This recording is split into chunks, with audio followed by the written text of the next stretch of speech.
O trabalho de aplanar também foi modificado quando a gente introduziu as máquinas, os motores na marcenaria, né?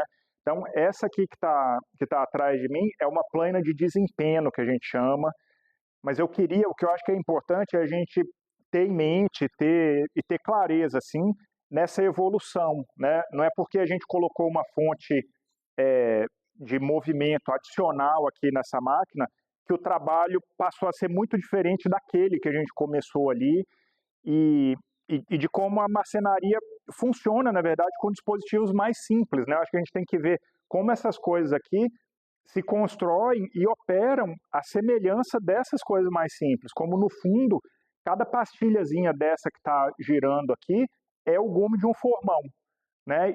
E tem todo um aparato externo para conduzir a peça, para fazer força, para dar referência aqui e acolá, mas que derivam desse entendimento mais simples do nosso trabalhar da madeira, né? Então, falando de planas, olha aqui, ó, como a nossa planazinha manual aparece aqui, ó. Na verdade, a gente tinha uma superfície que antecede o corte, esse solado frontal da lâmina, aí um cortador e uma base que sucede o corte ali, né? Então é exatamente essa situação aqui, ó. A gente tem uma mesa de entrada, um cortador, uma mesa de saída. Eu poderia usar essa plana dessa forma aqui, ó.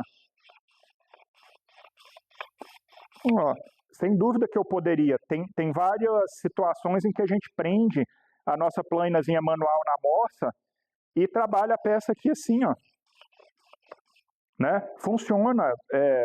Né? Quando a gente conduz ela na mão, a gente tem essa ação. Mas aqui ela vai cortar da mesma forma. O que eu já começo a me ligar aqui? Que tem um risco eminente com esse cortador para cima aqui, e se a ferramenta não está mais na minha mão, se ela está presa na bancada, o cortador está apontado para mim ali, ó. Né? Então, se na hora de eu avançar a madeira, eu por engano acertar o cortador, você já sabe o que vai acontecer. Isso aqui é feito para cortar e corta igual navalha. Então é o que a gente tem aqui, ó, uma mesa de entrada, um cortador que ao invés de ser só uma lâmina posicionada aqui, nessas máquinas o cortador é rotativo, né? O mais tradicional disso aqui é um cabeçote largo assim, que tem a largura da sua mesa, das mesas, e aí um conjunto de facas, né? A faca parece um pouco uma régua dessa aqui, ó, com um gume de 45 graus afiado de fora a fora. E é um cortador rotativo aqui, bem no estilo da construção dessa aqui, né? Você vê, essa aqui é uma plana elétrica portátil, né? Então ela é o irmão dessa aqui, ó, que tem um motor. Você vê que cada cortador dela é igual, ó lá. Poderia pensar que ele é igual, que ele é comparável, só que ele age numa ação rotativa aqui, assim. Então, ele deixa na peça uma série de marcas que tem essa circunferência aqui, né? Porque justamente vem da construção da máquina. Essa planazinha eu uso muito pouco na marcenaria, acho que é uma ferramenta bastante útil na carpintaria. Usei bastante quando a gente estava construindo telhado, um tipo de coisa assim, porque eu acho que ela está nessa metade aqui, ó. Né? Ela é quase tão portátil quanto essa aqui, né? Você precisa ter uma fonte de energia, mas ela tem uma certa produtividade ou uma resposta na madeira que começa a se aproximar dessa aqui. Então, você entende como isso aqui funciona? Teve uma vez que eu estava preparando um banco grande externo, assim, eu usei essa plana aqui e eu vi que esse canto ficava criando um vinco toda hora. Na peça que eu estava aplanando, que era bem mais larga do que a mesa da ferramenta aqui, que é exatamente a situação que a gente encontra aqui. Né? Então eu posso ou criar um abaulado ou arredondar os dois cantos da lâmina. Aí foi o que eu fiz aqui, ó. Você remove, tira os cantos, deixa bem arredondado, deixa bem afiado, corta super bem. Né? O que eu acho dessa ferramenta aqui, o que você não tem é muita fineza para remover muito pouco material. Talvez se você usar bastante tempo e gostar dessa dinâmica aqui, você aprenda a usá-la muito bem, né? Eu não vejo que ela tenha aquele toque muito delicado e refinado e controlado que essas ferramentas têm aqui, justamente porque ela tem um motor girando que não para de fazer força. Mas essa aqui é a ferramenta, essa é a máquina estacionária que eu uso na minha rotina para fazer aquele trabalho que a gente mostrou na bancada, né? Aquele aparelhar de face, face, lateral, lateral, e esse esquadro aqui, né? O esquadrejar, na minha rotina eu faço aqui, né?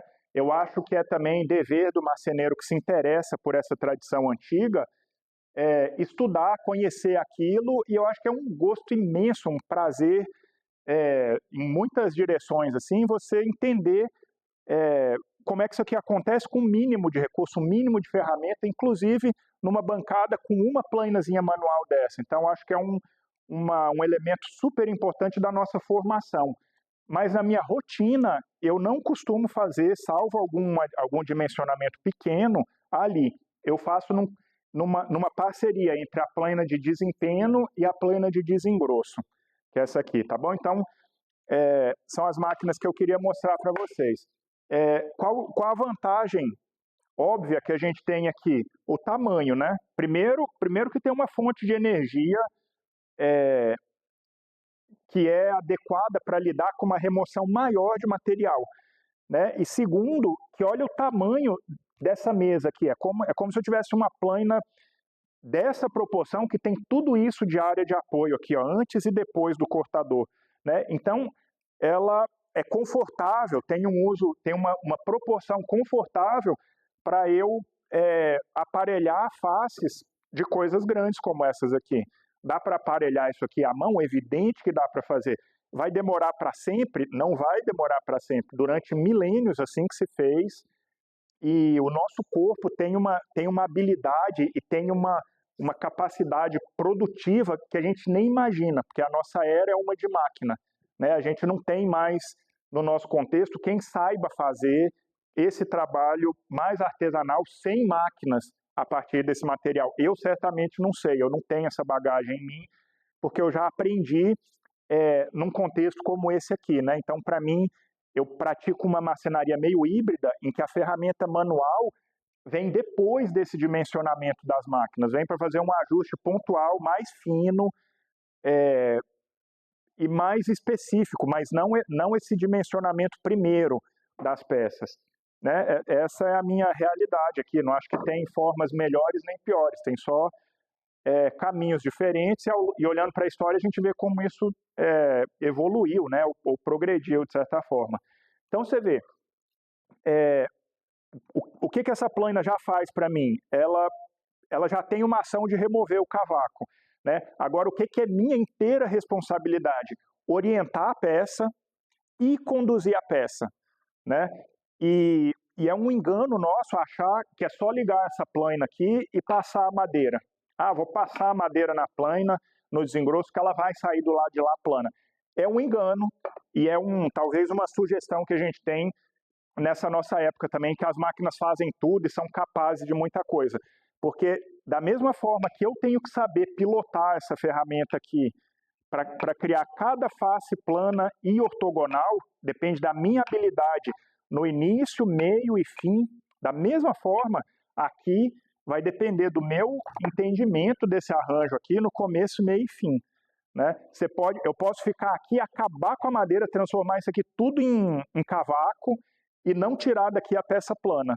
Muito menos tirar a maior peça plana que eu puder, que normalmente essa é a conversa, né? Eu quero a partir dessa prancha aqui, ó, que a gente vê que visivelmente ela tem uma deformação no sentido comprido dela aqui, eu quero tirar daqui uma coisa plana que seja maior possível, eu quero eliminar e transformar em cavaco a mínima quantidade, né? Eu vejo que aqui, se eu não for cuidadoso, ó, eu talvez mais da metade dessa espessura já vai embora aqui, se eu tiver que tirar uma prancha plana, né? Então, que escolhas eu tenho aqui? Primeiro, por qual face eu começo, né? Eu posso trabalhar tanto a face larga quanto a lateral pequena. Então, como é que a gente faz? Acho que faz muito sentido. Começa com uma face larga, depois que você tiver aplanado uma face larga, essa face larga você encosta aqui, ó, na guia vertical, você ajusta essa guia para ela estar a 90 graus com a sua mesa, ou mais próximo possível de 90, que você conseguir. Aí você encosta a primeira face que foi trabalhada lá naquela guia e avança a peça aqui para que você tenha uma lateral também plana e ortogonal, né? Então, dessa máquina aqui, a gente espera criar um canto. Eu aprendi assim, eu vou fazer um canto aqui na plana de desempenho. Então, um canto quer dizer uma face grande, uma face e uma lateral. Então, essa aresta aqui, ó, vai sair para... Ela vai me indicar que essas duas faces foram trabalhadas e que elas são 90 graus uma com a outra, que eu posso encostar um esquadro na extensão inteira aqui, ó, e que eu basicamente não vou ver luz nenhuma aqui, né? Vou olhar contra a luz esse arranjo e isso aqui vai ser importante em muitas operações para frente. Então, como é que a gente orienta a peça aqui? Eu acho que é a seguinte ação, ó. Primeiro, você pega a sua peça e tem que fazer meio que esse diagnóstico aqui, né? Você tem que mapear algum empenamento, se é que a peça tem. Então, primeiro eu olho aqui, ó, e eu vejo que é bem evidente essa deformação aqui, ó. Ela tem isso aqui a gente costuma chamar de, a peça está selada, né? Que é bem pronunciado. Então eu tenho a escolha de começar a trabalhar a peça assim, ou virar essa curvatura para cima aqui, ó, né? Dos dois jeitos funciona. Eu normalmente começo com a peça aqui assim, ó, tá? Se eu começar a trabalhar assim, o que eu espero? Que eu vou remover material na frente, remover um pouco, depois de cortar um pouquinho, a peça vai se levantar da mesa aqui, ó, vai passar sem cortar. Eu não devo empurrar ela para baixo para ela vir cortando assim, ó. Se eu empurrar para baixo, ela vai cortar inteira e assim que eu tirar a pressão, ela volta até a deformação dela, né? Então, daí você já vê um primeiro desafio. Você tem que conduzir a peça rente à mesa, com uma certa firmeza, no entanto, sem criar uma outra geometria aqui, sem deformar a peça, porque senão eu posso até cortar, mas na hora que eu tirar a minha força daqui, ela perdeu a planicidade, senão eu estou me enganando o processo inteiro. Então eu tenho que conduzir sem deformar muito a peça, com firmeza. Ela cortou no início, vai cortar só no final aqui, ó, né? E aí a cada novo passe, essa seção aqui, que já foi cortada, vai aumentando um pouquinho, tá? Vou ligar a máquina para vocês verem isso acontecendo. Pode, né?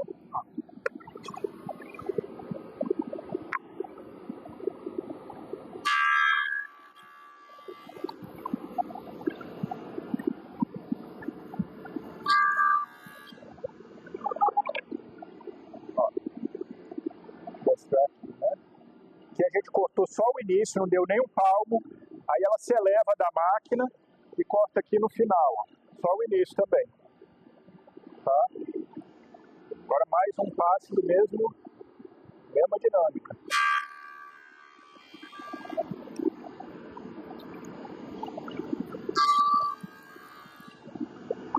Ó, cortou um pouco mais lá, um pouco mais aqui no fundo, né? Já deu para ver que vai demorar. Então, assim, é o que a gente esperava ver, né? Corte no início, um alívio grande, corte no final. Se eu só continuar, isso aqui vai seguir, por último eu vou cortar aqui no meio, né? O ajuste dessa máquina de quantidade de material a ser removido, é a altura dessa mesa aqui, ó. Tem um volante aqui embaixo, que eu uso para descer a mesa de entrada ou subir essa mesa de entrada aqui. Quanto mais baixa ela tiver, maior a diferença entre a entrada e a saída que vai ser removido de material aqui, né? O que tiver a diferença entre essas duas mesas vai ser gasta pela remoção de material. Na minha prática, a gente tem sempre que tirar pouco material disso aqui e manter o seu cortador o mais afiado possível. Sempre, muito afiado e pouco material sendo removido, e você conhecer a estrutura da madeira, saber se tem um nó aqui no meio, é super importante, porque se tiver, a resposta da máquina vai mudar, é bem mais duro. Atentar, se tiver alguma coisa de metal, você já devia ter retirado daqui há bastante tempo, E se tiver algum início de trinca ou racha, ou rachadura nessa madeira, cuidado, porque ela está recebendo uma carga bem grande aqui. Isso aqui pode vir a quebrar, pode soltar, estilhaçar no meio e a sua mão está aqui à frente.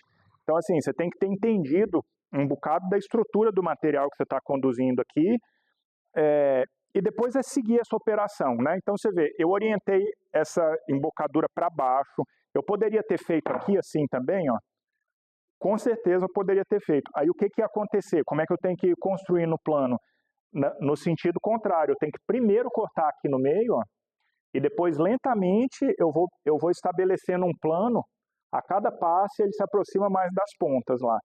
O que eu não posso fazer é deixar essa curvatura para cima e começar a cortar aqui assim, ó. Esse aqui é uma operação errada, porque você vê que o que a geometria pede aqui é que eu tire bem mais dessa face de baixo aqui na porção central, ó. E quando chegar o último material que vai ser tocado é esse aqui, né? Se eu começar a planar ali assim, opa, vou tirar bastante material para ela ficar bem bonita, bem novinha. Você pode até remover material dela inteira aqui, ó. E ela não vai estar em nada mais plana do que ela entrou. Em nada. Ela vai manter o mesmo defeito de curvatura e tá toda amarelinha, nova e linda aqui e empenada, né? Então, ela só faz um efeito de desempenadeira se você atentar para a geometria inicial da peça e se ela for conduzida aqui de modo a remover os excessos de madeira, né? Só os excessos. Ali nessa ponta aqui só tem excesso nessa face, ó. Essa face é cheia de excesso. Essa face aqui não tem excesso nenhum, pelo contrário, está faltando madeira na parte de baixo lá, né? E várias vezes a gente se engana aqui. A gente ou não faz essa leitura aqui no início, ou faz uma leitura meio equivocada e já pressiona a peça aqui e começa a cortar, ó, né? E como está cortando, a gente acha, opa, beleza, está cortando, eu estou desempenando. Não necessariamente, você pode estar criando um defeito maior ainda. Tá bom? Mas então essa sequência que a gente faz para criar uma face. Então aqui, pessoal, ó, duas considerações. Primeiro é um defeito desse tipo aqui, ó, que você escolhe. Você quer trabalhar com essa concavidade para baixo e começar cortando as extremidades. É a minha escolha, principalmente se a peça couber numa metade da mesa, tranquilamente essa é a minha escolha. Se a gente optar por trabalhar assim, você tem que começar a estabelecer o plano a partir do meio da peça. A outra consideração que a gente faz sobre orientar a peça é a direção da grã, tá?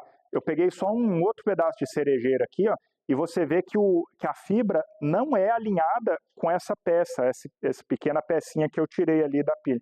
Ela tanto é diagonal numa face, como ela é diagonal na outra face.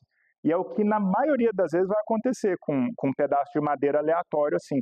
A menos que você tenha cuidado ao remover isso aqui da árvore, da prancha, que você cuide para orientar, né? Se você tirar o acaso do jeito que vem da serraria, esse aqui é o caso típico, né? Você vê a grã diagonal, assim, inclinada em relação às faces da sua peça. Então, que escolha que eu vou fazer aqui, ó? O cortador está girando nesse sentido aqui, ó, né? Quando ele está aqui em cima, ele gira na minha direção, né? Então, o corte vai ser muito mais bem feito, ó, se a fibra for ascendente aqui, como eu coloquei com o giz amarelo. Eu até deixo uma colinha do lado aqui da máquina para que isso seja bem evidente para quem está começando a trabalhar. Você vê que essa cola aqui, ó, tem uma fibra ascendente, igual eu vi aqui na peça. E como eu não quero passar, é assim, ó, né? Se eu passar ela assim, aí o cortador vai tender a quebrar a fibrazinha da madeira na hora que ele estiver deixando a peça aqui, ó, né? E provavelmente essa superfície aqui vai ter um corte de pior qualidade, né? Então, eu vou dar uma olhada nessa superfície, vou aprender a identificar esses sinais que às vezes são bem evidentes, às vezes são bem discretos, assim, da inclinação da fibra, da grã, da madeira, e nessa máquina orientar numa posição ascendente, assim, ó, tá bom? Que mais? Além disso, como é que eu conduzo a peça aqui, né? Primeiro, que a peça não pode ser muito pequena. Eu acho que esse aqui é quase o menor comprimento. Esse aqui deve ter uns 40 centímetros. Essa aqui é quase a menor dimensão da peça, que eu acho que é bem seguro e tranquilo para a gente usar uma plana de desempenho desse tipo. Peças muito menores eu começo a ficar preocupado, não faria, né? E eu acho que então já vem daí um entendimento assim, a gente usa uma máquina desse porte para aparelhar coisas daqui para maior, assim, né? Então, por quê? Porque senão o seu dedo começa a ficar perto demais disso aqui, que é perigoso. Essas máquinas antigas nem têm um dispositivo de proteção aqui em cima. Hoje em dia, a imensa maioria das máquinas tem ou uma proteção meio que rotativa, que ela tem um ponto de pivô aqui com mola, que sai da frente só na hora do corte e já fecha de novo, ou uma proteção meio linear aqui, que você avança e recua.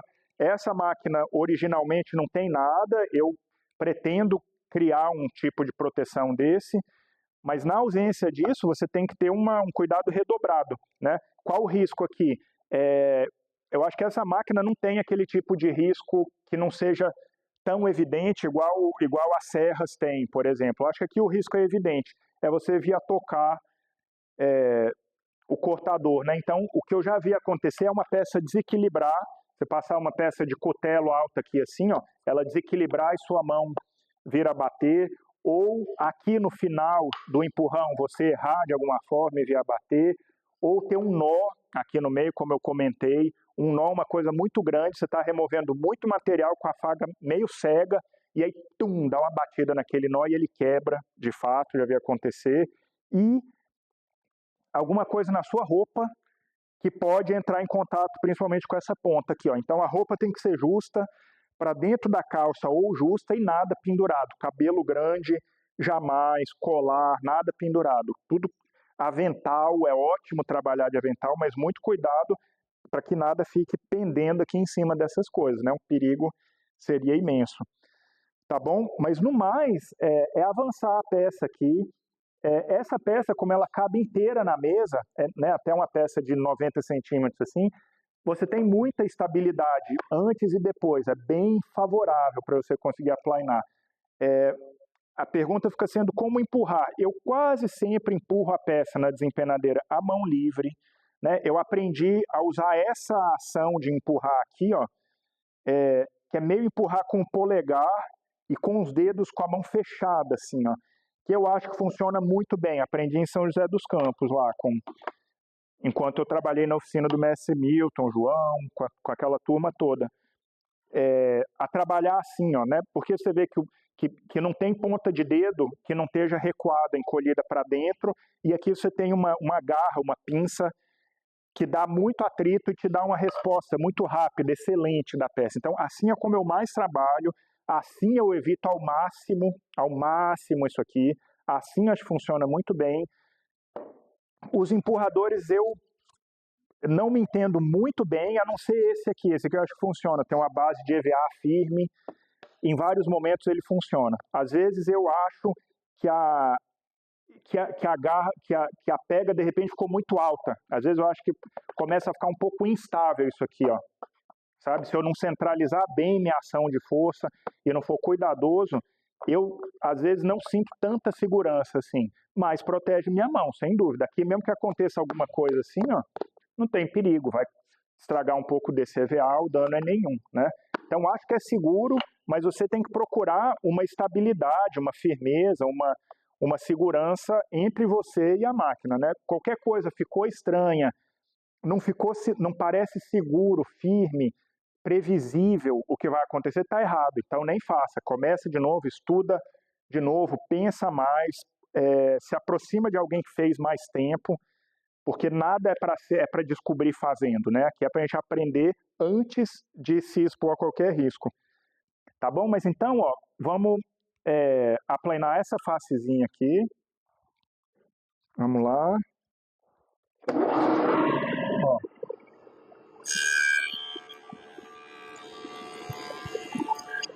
Um lado. Você vê que com uma passada ela está pronta. Ó, vou passar mais uma vez, porque eu vi um pequeno degrau aqui, que eu acho que se deveu a eu pressionar demais a peça ali no início. Ó. Então, passar mais uma vez, ó, com uma pegada melhor. Ó.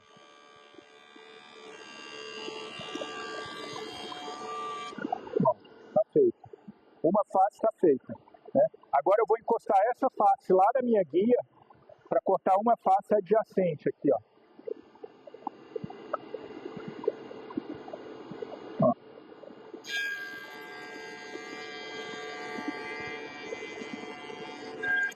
Primeiro, ó, cortei quase tudo, ainda não cortei tudo, vou fazer mais uma vez, com aquela pegada assim. Ó.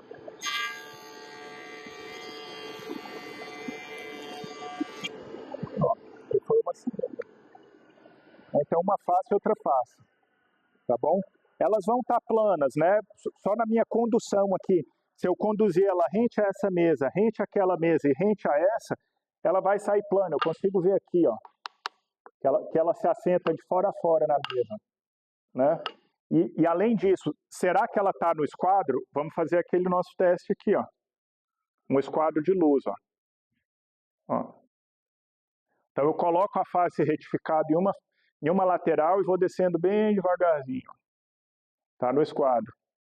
Ao longo da extensão inteira, ó. Está no esquadro. Está no esquadro. Vamos ver lá na ponta. Está no esquadro. Está no esquadro. Tá vendo? Na extensão dela inteira.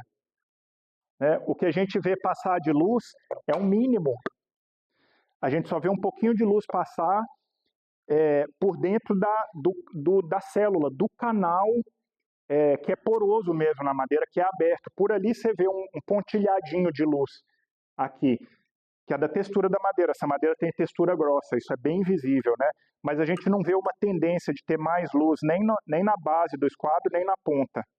Né? Não tem um erro sistemático, assim, que sempre na ponta escapa um pouco de luz, ou sempre na base escapa um pouco de luz. Não, é homogêneo.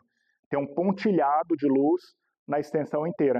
Então, essa face aqui está plana e ortogonal a essa. O que a gente faz é um sinal com algum lápis, algum marcador aqui em cima, às vezes uma bolinha, uma cruz, qualquer coisa que te lembra daqui para frente que esse canto aqui é confiável, esse canto é legal, tá bom? Então são essas duas operações que a gente tipicamente faz na plana de desempenho.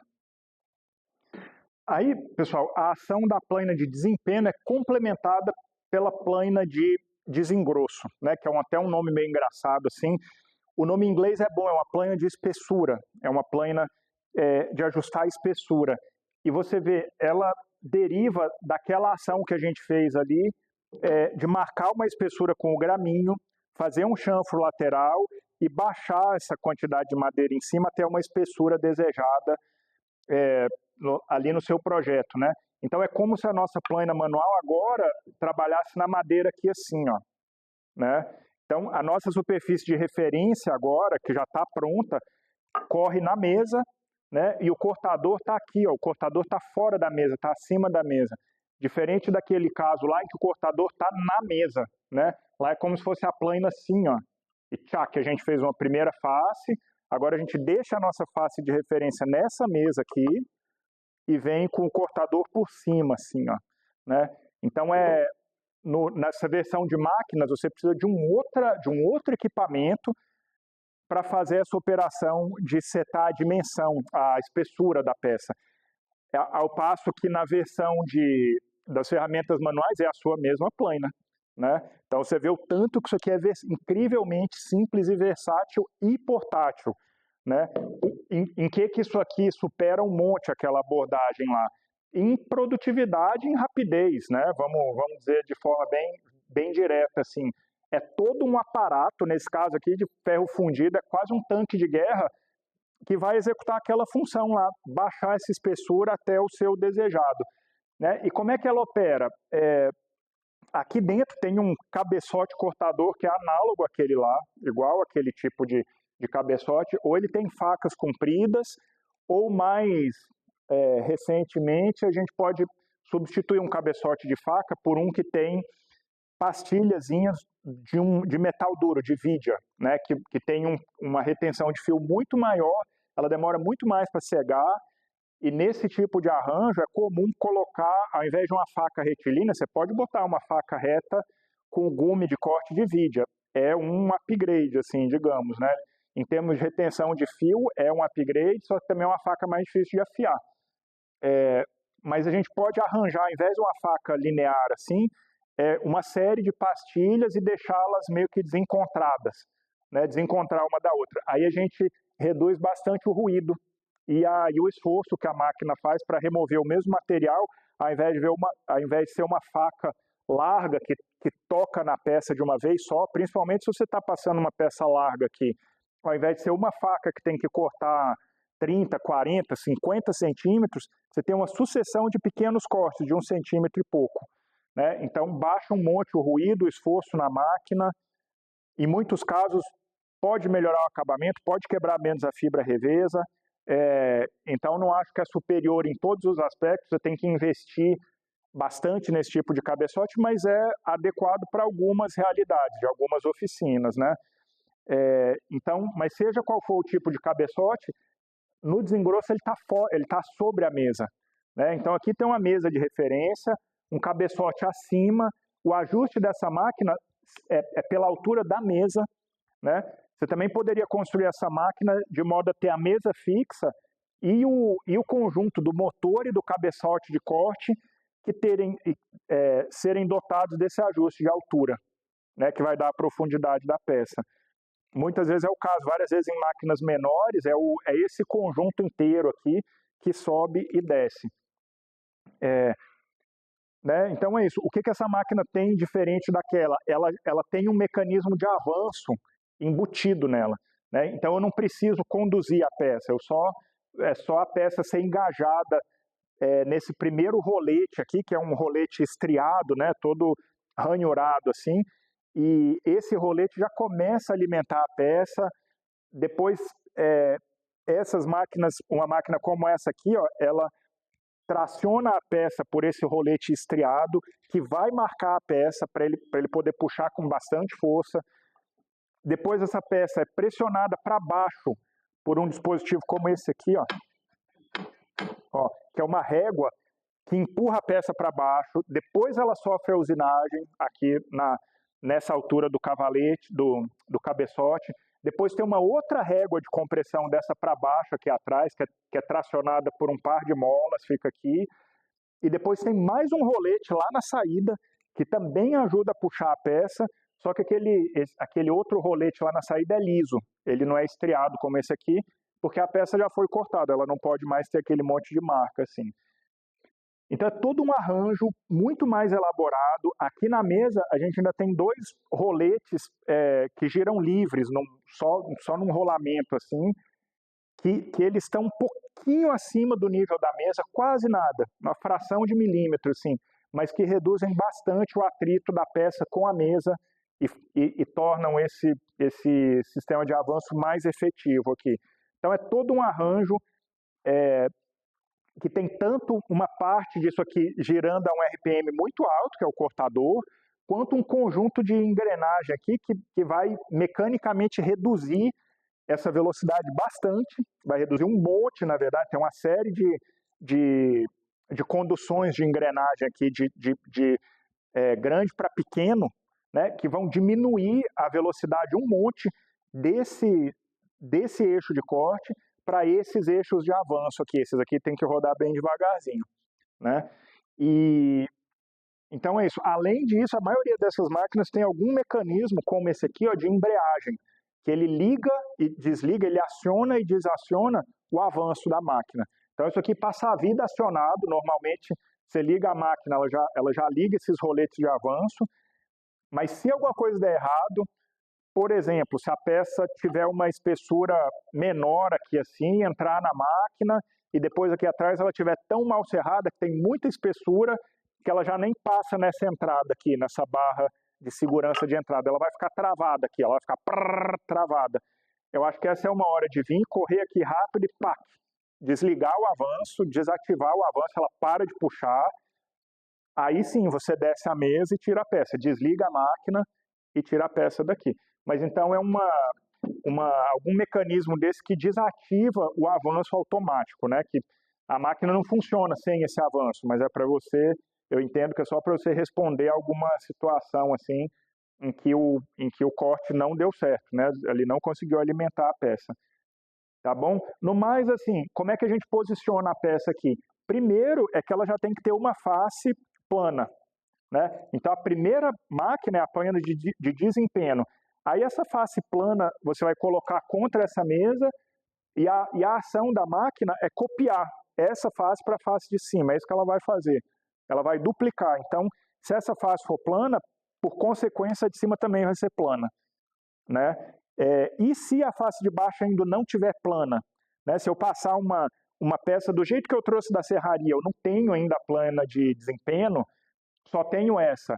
Então, o que acontece se eu colocar uma peça aqui, igual aquela que a gente estava mostrando, que ela tem um defeito grande, assim, ó, na extensão dela? Essa máquina vai cortar? Vai, claro que vai cortar. Mas do lado de lá vai sair uma superfície até bonita, bem aparelhada desse jeito, só que ela não vai impor uma superfície plana, uma face inteira plana, ela não tem como impor uma planicidade pela construção da máquina, né? Então, se eu colocar a peça bem empenada aqui, ó, ela vai entrar empenada, vai sair empenada, né? Se ela tiver uma torção desse tipo assim, ela vai entrar torcida, vai se acomodar torcida e vai sair torcida do lado de lá. Pode ficar linda, mas você não tem como garantir a planicidade. Se a peça entrar aqui muito próxima de plana, se as superfícies estiverem só ásperas, assim, rugoso de um processo de corte bem grosseiro, bem rápido, se ela estiver só rugosa, mas já estiver plana, aí você pode até abrir mão daquela. Você vai passar aqui e se você já tiver recebido uma peça plana, isso aqui vai dar um acabamento, digamos assim, vai criar uma superfície aperfeiçoada numa peça que ela já recebeu plana, né? Mas, de novo, se ela tiver um empenamento desse tipo, ou no sentido comprido dela, um defeito para cima ou para baixo, a face de cima vai copiar de baixo, né? E ela não vai remover esse tipo de defeito. Por isso que essas duas operam em parceria.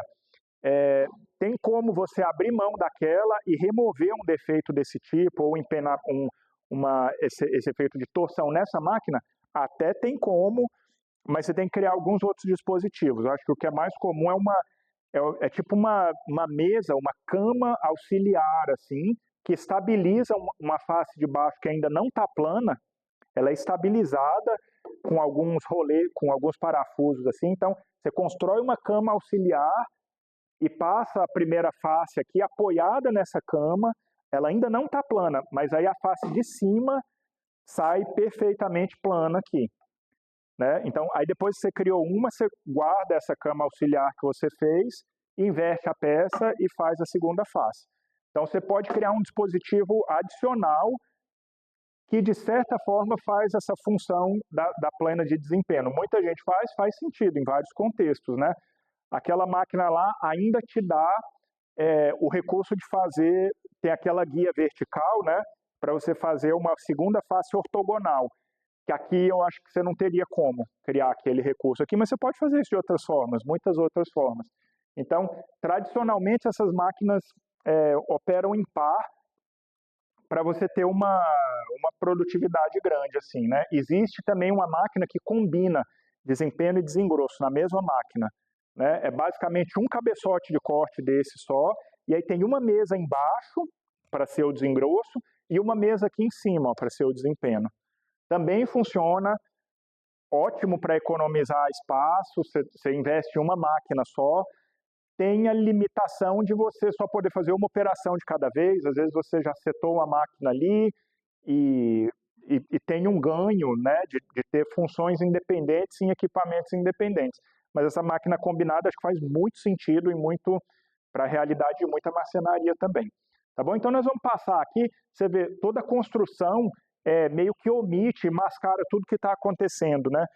Por isso que eu acho que a gente saber operar essa máquina sem entender um pouco o que é aplanar a madeira num sentido mais básico, mais inicial, mais simples, é uma pena, na verdade, você ser um operador de desengrosso, mas que depende 100% de uma máquina dessa aqui e que olha para isso aqui como uma certa caixa preta. Você coloca uma peça aqui, ela cospe a peça pronta do outro lado. Pode até resolver nossa vida, eu acho que no início é por aí mesmo que a gente começa, mas eu acho que a caminhada de um marceneiro de uma marceneira, uma artesã, tá à vontade com os trabalhos de madeira é decifrar essa caixa preta, né? Que operação de corte é feita, que história é essa de avançar sozinho, por que eu preciso de uma e duas, mas por que exatamente que a marcenaria tradicional se compõe de tais equipamentos? Por que não é tudo... Porque eu não posso fazer isso na serra? Não digo que não pode, você pode.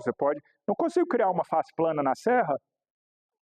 Várias vezes você consegue, várias vezes é plano bastante, é reto bastante, é bom bastante, e você tem uma forma segura de fazer que não te expõe a risco nenhum, e você faz o máximo de uma oficina simples. Acho que é uma forma excelente de aprender. Mas o intuito aqui é a gente começar a enxergar como essas coisas progridem num contínuo, assim, né? Não são... todos são artifícios que complementam o nosso corpo. Eu não consigo aplanar, serrar, não consigo fazer nada, basicamente, com esse pedaço de madeira, sem auxílio desses gumes afiados de metal, assim. E como é que do formão a gente entende um serrote, entende uma plaina, entende uma serra, entende um desempenho, entende um desengrosso, né? É um grande contínuo, assim, pode...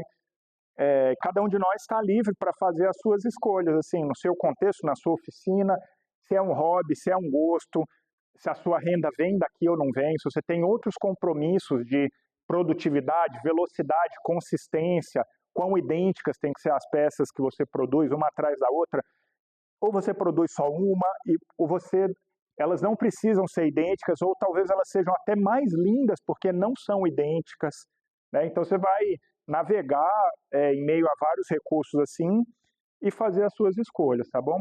Mas aplanar, para mim, é essa operação que existe num contínuo entre esse tipo de equipamento e esse tipo de equipamento aqui. Aqui, aquela mesma consideração que a gente teve na orientação da peça, que também existe, ó. Você vê que também uma colazinha aqui, ó, a fibra teria que ser ascendente no meu sentido, né? Por quê? Porque o cortador vai passar aqui assim na peça, ó, sabe? Então aqui ele vai cortar bem, né? E aqui, ó, ele iria tender a cortar mal, a gente ia ver uma quantidade maior daquele tipo de fibra quebrada aqui em cima, né? Então até você se habituar assim com essa orientação no desempenho e no desengrosso, isso aqui para mim ajuda. Uma outra coisa importante aqui, pessoal, é assim, qual tamanho de peça eu posso passar aqui? Você vê também que esse aqui, ó, também de novo uns 40 centímetros, é quase a peça mais curta que eu posso passar aqui com segurança, ó, tá bom? Porque você vê, a peça vai ser puxada por esse rolete, vai ser cortada, aí lá ela encontra o rolete de trás, depois ela solta desse rolete e tá em contato naquele lá de saída. Se a peça for muito mais curta, você vê que ela começa a ser tracionada, começa a cortar, e ela chega uma hora aqui, ó, que ela não toca nem no rolete de trás, nem no da frente, né? E ela vai ficar meio que solta aqui dentro, em contato com esse cortador girando. Ou seja, uma situação horrível de perigosa. A gente não pode passar coisa muito curta aqui, tá? É desse comprimento para mais. Que mais? Se a espessura for muito pouca, o que a gente vê muito acontecer? Se a espessura é pouca, essa máquina faz tanta pressão aqui embaixo, esse rolete, essa régua, a própria ação de cortar, que ela, quando ela chega aqui no meio, ó, ela não tem espessura, ela não tem estabilidade para ser cortada e permanecer estável. Então ela meio que trepida e vibra aqui dentro e não dá um corte de acabamento legal, né? Então tem um limite de espessura que a gente consegue cortar a peça no desengrosso.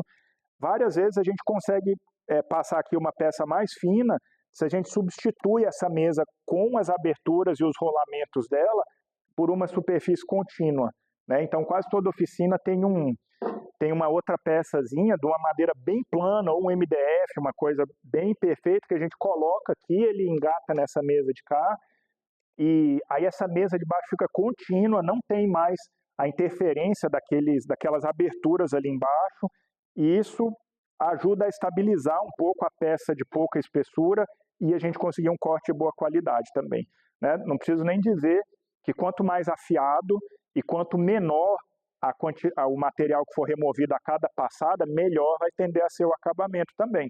Então não tem nada não é porque tem 7 cavalos de força ali puxando a peça que eu não sou cuidadoso, atencioso, cauteloso e precavido a usar tudo, qualquer coisa. Aliás, justamente porque ela faz muita força, o meu cuidado é redobrado.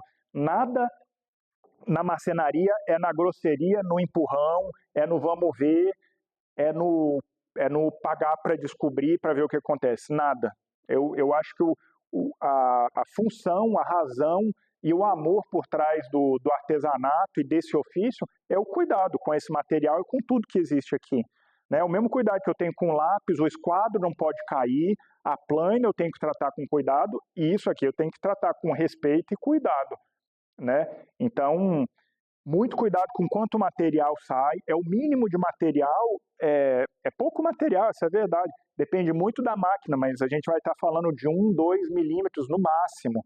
Né? Se eu remover muito pouco material nesse tipo de máquina aqui, eu não chego nem a tirar essa marcação transversal que o rolete de entrada faz. Então a peça sai do lado de lá, mantendo um monte de cortezinho assim. Então isso foi muito pouco nessa máquina aqui, ela não sai com uma superfície bonita.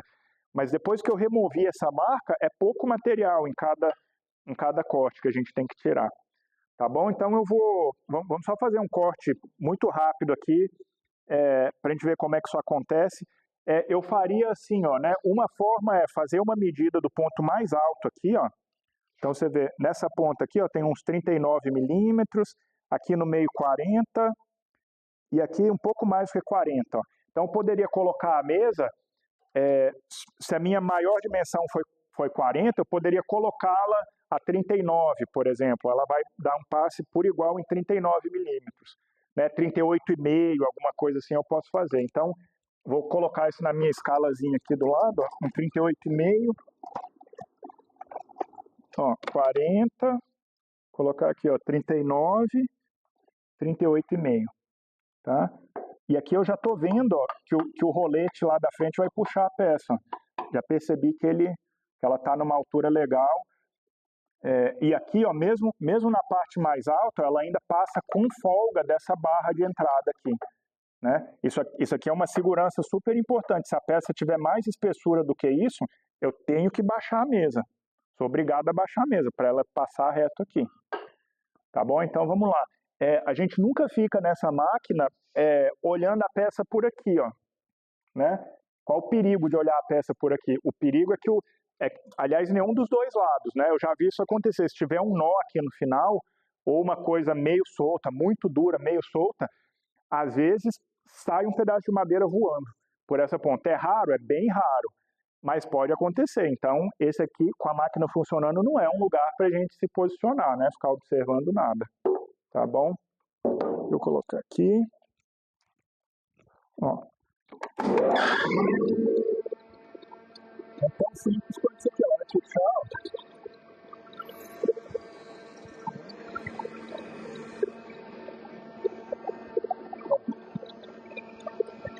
a gente vê que ela cortou quase tudo. Aqui, como a espessura não era muita, eu vejo aquele tipo de marca, ó, que o rolete da frente deixou. Até aqui tem um pouco daquela marca. Né? Então, eu vou subir a mesa de novo, subir mais 1 milímetro assim, e passar outra vez.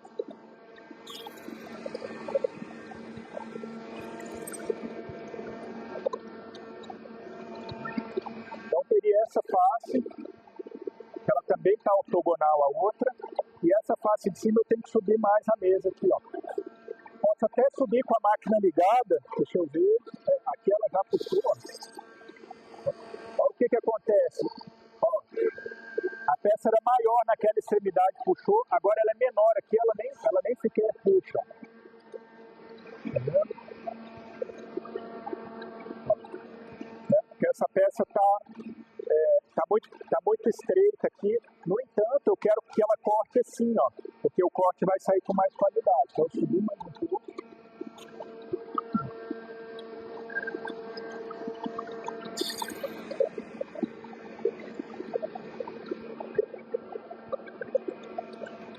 Tá cortado. Aqui ainda tem um pouco da marca do rolete de entrada. Né? Subi mais um pouco.